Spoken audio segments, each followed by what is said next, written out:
تابش صاحب جو ماشاءاللہ بہت ہی عمدہ شاعر بھی ہیں اور باکمال افسانہ نگار ہیں، میں ملتمس ہوں بڑے ادب اور احترام کے ساتھ محترم جناب ڈاکٹر سلطان تابش صاحب سے کہ اپنا افسانہ پیش فرمائیں۔ یہ میری خوش قسمتی ہے کہ آج ناصر بھائی موجود ہیں۔ اللہ بہت تعالیٰ محبت آپ کی، بہت محبت۔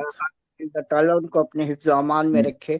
آمین آمین اور آمین سمیت سب دوستوں کے۔ آپ جیسے لوگ گوہر نایاب ہیں اور ہمارے درمیان جو ہے ہمت و حوصلہ محبت، کا باعث ہے۔ بہت محبت، بہت محبت۔ خوبصورت سماعتوں کی نظر، جلتی بجھتی شمع، واہ، دل کوئی فلسفہ نہیں مانتا، واہ، اس کی ضدیں انوکھی ہیں، انداز نرالے ہیں، ادائیں جان لیوا ہیں۔ وہ وہیں بسیرا کر لیتا ہے جہاں آندھیاں ہوں، طوفان ہوں، بگولے چکر کاٹ رہے ہوں۔ زخمی دل سر پٹک کر آوازوں پر آوازیں دیتا رہتا ہے، مگر سننے والا کوئی نہیں ہوتا۔ آج میرا دل بھی نہ جانے کیوں انہی راہوں پہ بے تحاشا بھاگ رہا ہے، پکار رہا ہے، ڈھونڈ رہا ہے۔ میں دور دور سے آنے والی آوازوں کو سننے کی کوشش کر رہا ہوں، مگر سن نہیں پا رہا ہوں، یا شاید سن پا رہا ہوں، لیکن ساری آوازیں نہیں سن رہا ہوں۔ بہت سی آوازیں مرتی جا رہی ہیں، صرف ایک آواز سانس لے رہی ہے، وہ آواز ایک سادہ کاغذ میں قید ہے۔ سادہ کاغذ ٹیبل سے فرش پر آ گرا ہے اور بڑی معصومیت سے مجھے دیکھ رہا ہے۔ یہ خط ہے جس کا مجھے مدت سے انتظار تھا، سرحد پار سے آیا ہوا خط۔ میں ساکت اور پھٹی پھٹی نگاہوں سے دیکھ رہا ہوں۔ خط پر پرچھائی رقص کر رہی ہے، پرچھائی، ہاں اس کی پرچھائی جنہیں میں پہچان گیا ہوں، اور پھر ایک زوردار قہقہا لگاتا ہوا وہ خط اٹھا لیتا ہوں۔ قہقہے کی آواز سن کر اماں جاگ اٹھی ہیں اور میرے قریب پہنچ کر مجھے پھٹی پھٹی نگاہوں سے دیکھ رہی ہیں۔ پھر ان کی آواز میرے کانوں سے ٹکرائی، نہال، تمہیں اکثر یہ کیا ہو جاتا ہے؟ میں ان کا سوال سن کر بھی خاموش ہوں۔ انہیں کیا بتاؤں، مجھے خود علم نہیں۔ میں کیوں قہقہا لگاتا ہوں، کیوں رات کے آدھے پہر روتا ہوں، کیوں اچانک چیخ اٹھتا ہوں، اور جواب میں صرف خاموشی اور میری طرف نگراں اماں کی آنکھیں، خاموش ساکت یہ دو آنکھیں۔ اور پھر اماں قرآن کی آیتیں پڑھ پڑھ کر دم کرنے لگتی ہیں، پھر شاید مطمئن ہو کر بستر پر چلی گئی ہیں۔ اور اب ہلکی ہلکی روشنی ڈرائنگ روم کے دریچوں سے اندر آ رہی تھی۔ کمرے کی فضا پر بظاہر دھندلاہٹ چھائی تھی، لیکن دیواروں کے رنگ روپ کے پس منظر میں مجھے افشی کی لچکتی ہوئی شبیہ صاف نظر آ رہی تھی۔ میں اس طرف لپکا لیکن کچھ بھی نہ تھا۔ میں اچانک کھڑکی کا پٹ کھولتا ہوا اس کے سہارے کھڑا ہو جاتا ہوں۔ کھڑے کھڑے نہ جانے کتنی صدیاں بیت گئیں۔ اچانک سائرن کی آواز نے مجھے چونکا دیا اور میں دور دیس کے سفر سے لوٹ آیا۔ پھر لائٹ جلائی تو میرے ہاتھ میں دبا کاغذ نم محسوس ہوا۔ میں آہستہ آہستہ سے گنگناتا ہوں۔ مدتوں وہ کاغذ نم رہا، پھر خط کھولتا ہوں۔ خط پر مختلف لکیریں کھنچ گئی ہیں۔ میں اپنے ہی آنسوؤں کے شہر میں قید ہوں۔ میں اپنے ہی آنسوؤں کے شہر میں قید ہوں، اور کاغذ کا ایک ٹکڑا وہ ناؤ ہے جو آنسوؤں کے سمندر میں ہچکولے کھا رہی ہے۔ اور میں پاگلوں کی طرح ایک مرتبہ پھر اس خط کو ایک تک دیکھ رہا ہوں۔ ہم جب سرحد پار کریں گے تم بہت یاد آؤ گے۔ میں بار بار یہ جملہ دہرا رہا ہوں اور پاگلوں کی طرح ٹکر ٹکر خط کو تاک رہا ہوں۔ افشی میرے پڑوس کی تیز و ترال لڑکی، جس گھر میں افشی آئی تھی وہاں سے ہمارے تعلقات پہلے ہی سے تھے، मैं अक्सर छुट्टियों में वहां जाता, लेकिन अब के तो मसरूफियतों ने कुछ इस तरह घेरा कि चाहने के बावजूद फौरन वहां ना जा सका। मगर जैसे ही मसरूफियतों से निजात मिली, मैं वहां पहुंच गया, और पहुंचते ही मेरे कदम रुक से गए, क्योंकि मेरे सामने दुबली पतली मुस्कुराती हुई अजनबी लड़की खड़ी अंदर आने का इशारा कर रही थी। उसी दरमियान आंटी की आवाज कानों से टकराई थी। वो कह रही थी, अंदर आ जाओ बेटा, पर्दा तुमसे क्या, तुम तो घर के ही फर्द हो। और मैं उनकी आवाज सुनकर अंदर पहुंचा, उनके करीब जा बैठा। उनकी आवाज फिर कानों से टकराई, अरे बेटा, इसे नहीं पहचाना? ये मेरी भतीजी अफशी है, कल ही तो आई है। फिर आंटी इधर उधर की बातें करने लगी, लेकिन मेरी निगाह सिर्फ अफशी की जानिब थी और ध्यान आंटी की तरफ। फिर मैं लौट आया। चंद ही दिनों में वो बेहद करीब आ चुकी थी। वो तरह तरह की अटखेलियां करती, बच्चों की तरह मुंह बनाकर रूठ जाती, और फिर मुस्कुराकर बातें शुरू करती। बातें करते करते वो सवालें बहुत करती थी, और उन सवालों में वो बार बार उलझ जाती थी, और मैं मुस्कुराता उसके सवाल का जवाब देता, और उसे उन सवालों के दायरे से बाहर निकाल देता। तो वो मुस्कुराते हुए न जाने क्या कह जाती। उसे चुप रहने की आदत ही न थी। जब देखो बोलती ही जा रही है, रुकने का नाम ही नहीं लेती थी। और जब मैं कानों में उंगलियां देकर कहता, बाबा मैं तो चला, तुम्हारी आवाज से मेरे कानों के पर्दे फटने ही वाले हैं। ये कहते हुए जब मैं खड़ा हो जाता, तो वो अपने मुंह पर उंगली रख कर बड़ी मासूमियत से कहती, लो मैं चुप हुई जाती हूँ, अब नहीं बोलूंगी, सिर्फ तुम्हारी सुनूंगी। और फिर मैं बोल उठता, लो अब भी बोले जा रही हो, कहती हो कि खामोश हो जाऊंगी। फिर हम दोनों एक साथ मुस्कुरा उठते। और अब के छुट्टियों के दिन इस तरह पंख लगा के उड़ गए कि कुछ समझ में ना आया कि दिन कैसे कटा, रात कैसे गुजरी, और समझ में आने ना आने से क्या होता है। छुट्टियों के दिन तो गुजर ही गए, और मुझे वापस आकर ड्यूटी ज्वाइन करनी पड़ी। और जाने क्यों पहली मर्तबा एतवार का इंतजार करने लग गया। इंतजार, इंतजार, जिसकी कदर पहली मर्तबा महसूस हुई।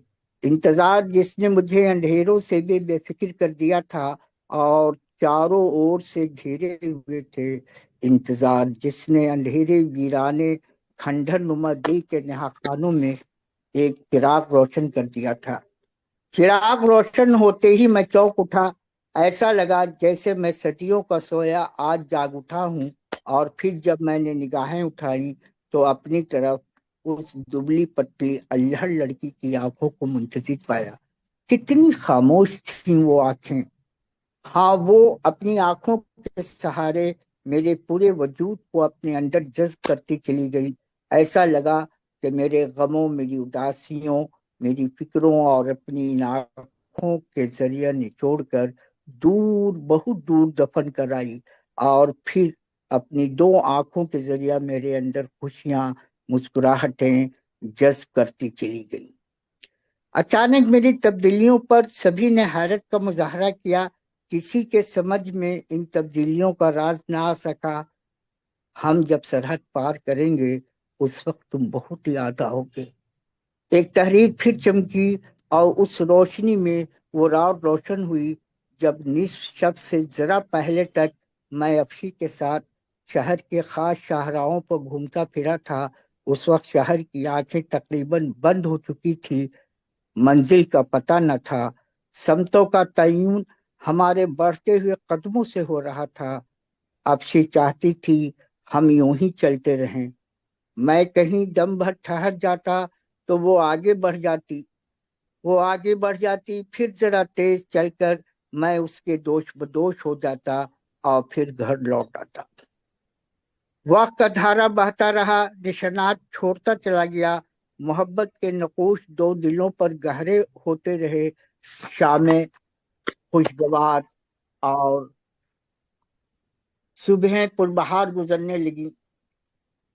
और अब मैं पतझड़ के गर्म रात में सहरा का मुसाफिर हूँ और एक तहरीर मेरे लिए बैक वक्त साया नखील भी है और शोले सहरा भी। हम जब सरहद पार करेंगे उस वक्त तुम बहुत याद आओगे, तुम बहुत याद आओगे, तुम बहुत याद आओगे। मेरी आंखें धुंधला गई हैं और धुंधले कुछ अक्स मेरी आंखों के सामने रक्स कुना है।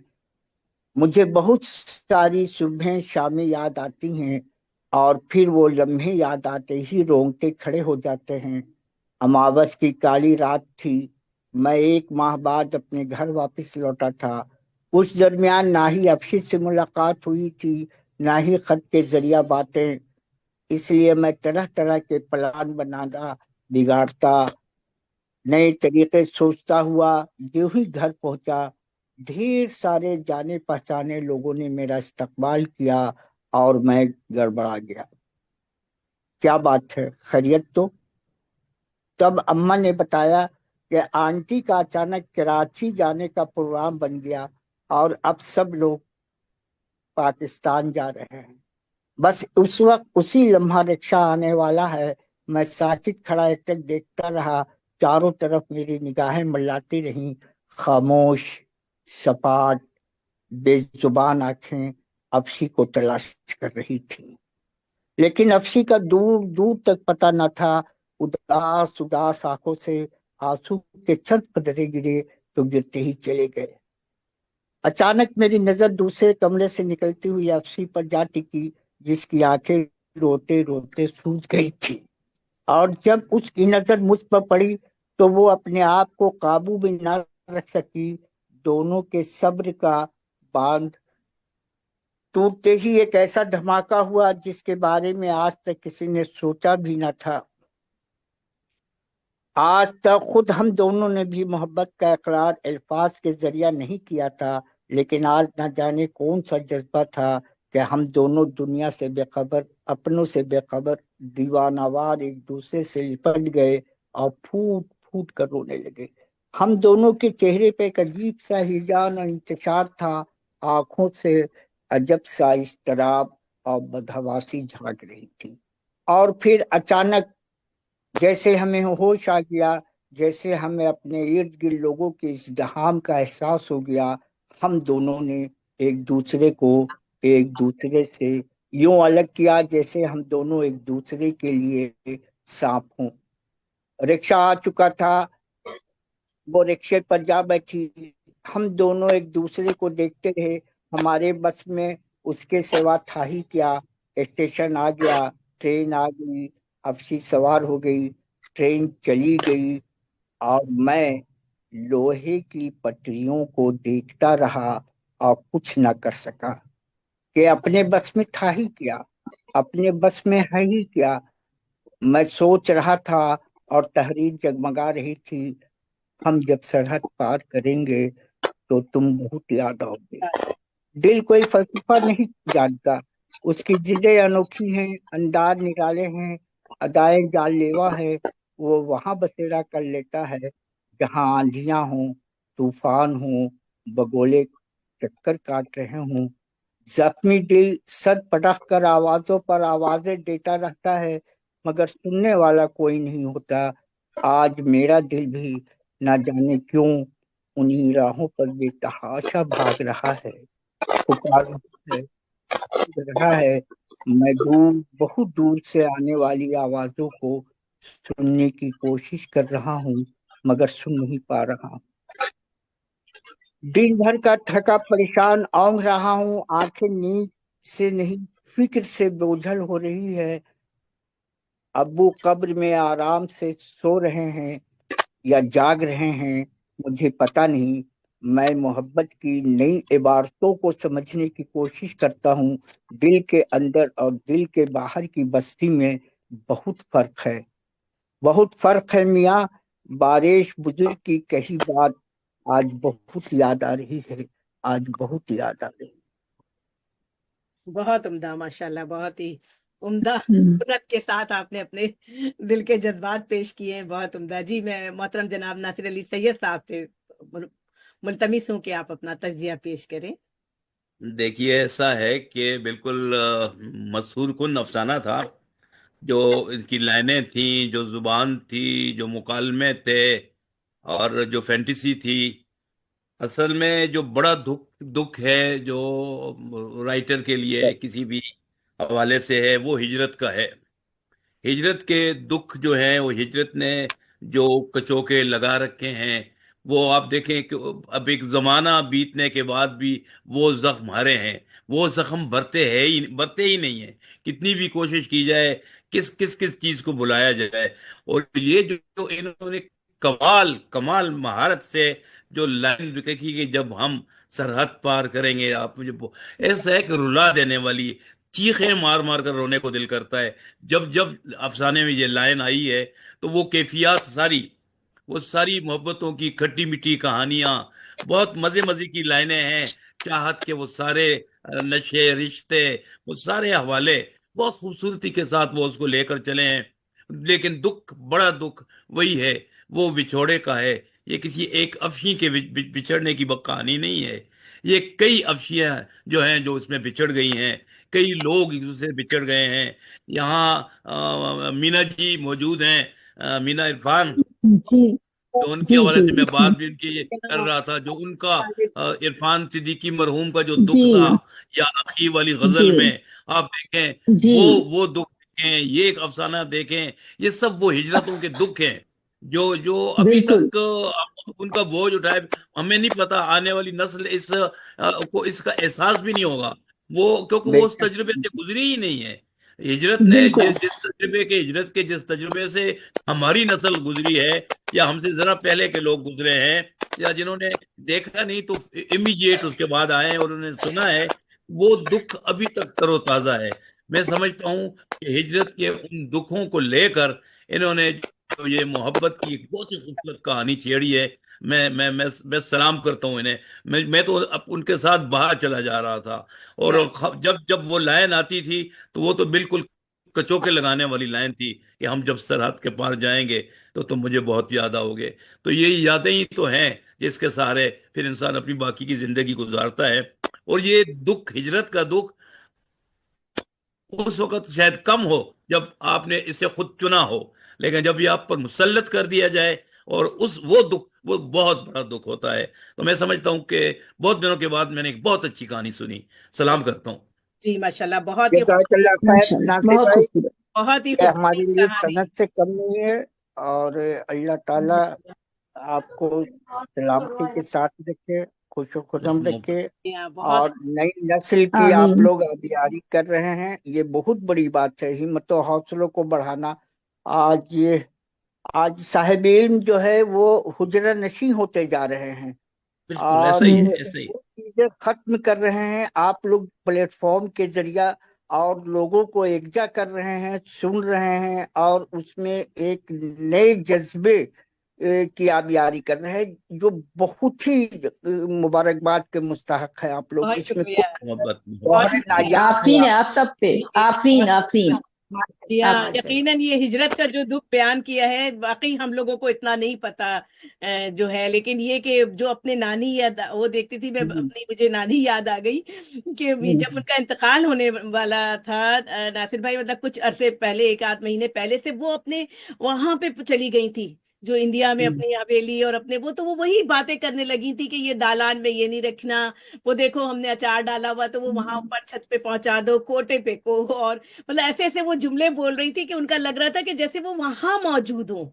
जो बिल्कुल उनका हिजरत बिल्कुल। का दुख था वो जाहिर है अंदर ही अंदर वो समेटे रही होंगी, लेकिन जब इंतकाल से पहले एक दो महीने पहले वो वैसी ही बातें करने लगी थी, वो वही पुकारती थी अपने माँ बाप को भी, जैसे एक वो छोटी सी लड़की हो और जो पुकार रही हो अपने वालदा से जवाब दे रही हूँ, मैंने रोटी पका के रख दी है। तो बस समझी, जब उम्र का आखिरी हिस्सा आता है, तो दादा, आदमी उस जमाने में लौट के जाता है। मैं तो हमेशा कहता हूँ कि ये जो इंसान की जिंदगी है, ये एक दायरे की तरह है। यहाँ से वो शुरू होती है और जाकर फिर खत्म होती है। वही खत्म तो मैं ये होती है। कहता हूँ कि जब वो, जहाँ से वो उसका आगाज हो रहा होता है, तो वो पिछली दुनिया भूलता चला जाता है, एन हाँ, जवानी में बिल्कुल खत्म हो जाती है। लेकिन जब वो लौट के अधेड़पन में आता है, तो वो उसको फिर नजर आने लगती है, और वो उस इसी दुनिया नुक्ते में पे वापस है। जाने की कोशिश भी चला करता जाता है। है। जी हाँ, ये जी जी। ये ये दुख है, ये सबके हाँ, मुश्तरका दुख है। वाकई ये हिजरत का दुख भी उन बेशक। लोगों ने सहा है, उनके लिए बहुत बड़ा दुख है। जी सामीन, हमारे लेकिन हम लोगों ने لیکن تبسم صاحبہ ہم لوگوں نے بھی محسوس کیا ہے اس کو، اپنے ظاہر بزرگوں کو دیکھ کے اپنے والد کا دکھ محسوس کرتے تھے ہم بھی، کیونکہ وہ اور جس پتہ طرح بالکل سے جذباتی، ذرا ذرا سی بات پہ جذباتی ہو جاتے تھے اور آنکھوں میں آنسو بھر جاتے اور تھے، پھر یہ تو مینا وہ اس وقت یہ ہمیں بھی تکلیف ہوتی تھی۔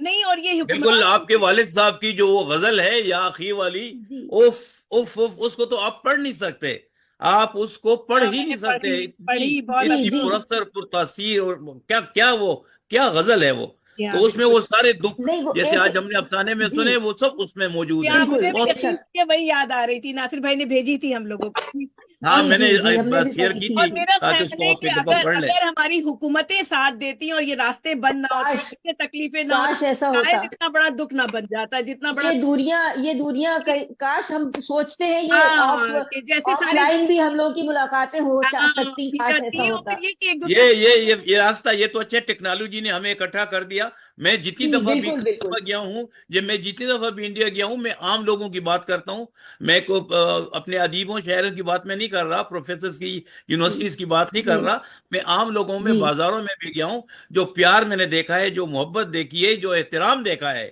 ہاں یعنی جی عام جی دکاندار ان کو پتا چلتا پاکستان سے بغیر، میں خاص طور پہ یہ واقعہ تو میں نے شاید کئی دفعہ لکھا بھی ہے اپنے ان حوالوں سے، کہ یہ جو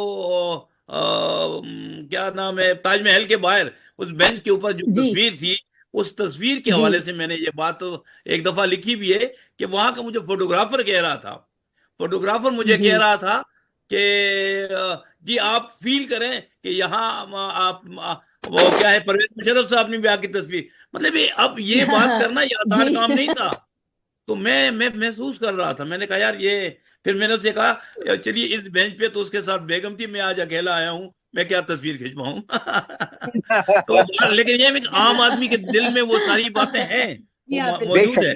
بالکل بے شک، بالکل جی جی اس سامعین، لیے کہ ہر اصل میں شخص کے خاندان کا فرد وہاں ہجرت ہے۔ کا دکھ آپ لوگوں نے جس طرح سب نے محسوس بھی کیا ہوگا، جو خاص طور پہ انڈیا اور پاکستان کے حوالے سے، اور واقعی یہ بہت بڑا دکھ ہے، ہجرت کا دکھ جو ہے، اور اس کو سہنا بھی، جو لوگ سہ رہے ہیں وہ بھی واقعی قابل کہنا چاہیے احترام بھی ہیں، اور ان کے جذبات کے بالکل، احساسات کا ہم لوگ احساس رکھتے ہوئے بہت ہی یہ خوبصورت۔ کھرچا نہیں جا سکتا، یہ کھرچا نہیں جا سکتا، جی، چلیے اب ہم چلتے ہیں، ہمارے ساتھ موجود ہیں گل ارباز۔ ایسے اس کیفیت سے ہم اصل میں آپ نکلنا نہیں چاہتے تھے، چلیے آگے چلیں جی جی، بالکل محبت بھرے نکلنا نہیں جذبات چاہتے۔ یا محبت بھرے جذبات سے ڈاکٹر صاحب نے اپنا افسانہ پیش کیا، واقعی بہت متاثر کن۔